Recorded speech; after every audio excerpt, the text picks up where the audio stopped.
The term love has been used so loosely in our culture that essentially the value and meaning is faded. It has been perverted to the extent that love has become its worst enemy and now is progressively hated.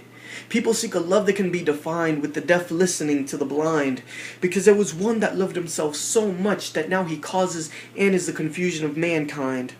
And there's so many with this void, this yearning to be able to feel true love. One might say it's something only seen in movies or something that can only be dreamt of. They search for love in money, alcohol, food, drugs, and sex because it temporarily fills a want. This want then becomes an addiction which disguises itself so nonchalant. And it's heartbreaking to know that the reason this void exists is because we have people that themselves don't know what true love is. These are the people that will make you feel degraded, put you down, and cause you pain in one way or another. And after time passes by, you become so numb to the abuse that your flesh becomes your surrogate mother. An experience so dark and ill-natured that turns love into pride, which in turn changes pride into hatred. We commonly see this behavior exhibited when we hear about homicides. But let's take a minute to understand why love is so incessantly sought.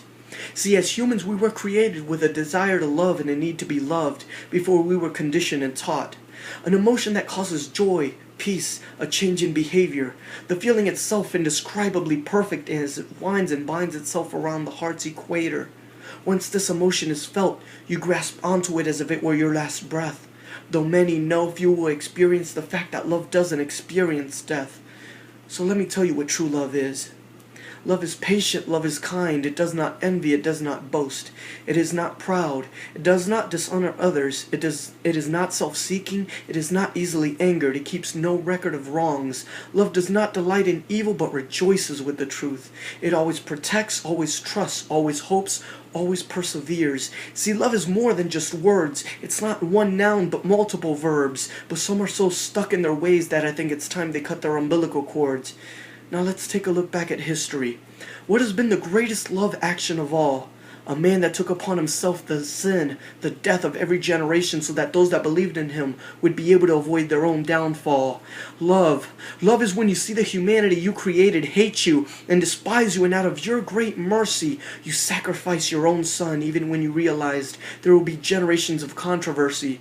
See, Jesus is love, demonstrated in every way. You can't have true love without Jesus. It's black and white with no room for the gray. Now, what kind of man would just take insults, thorns on his head, a spear on his side, and a cat of 9 tails on his back, and treated so unjust because we're so worthless, and yet he saw so much worth in us? So is it fair to say that you were not loved when your first and last love has always been waiting? If the answer is yes, then it's also fair to say that you don't feel true love because you've been procrastinating. And ultimately it comes down to this. Everything that comes with true love can either be accepted or dismissed. If you choose to accept this love, I welcome you to be part of this autobiography, where equality, theology, and psychology unite to create the most cliched anomaly.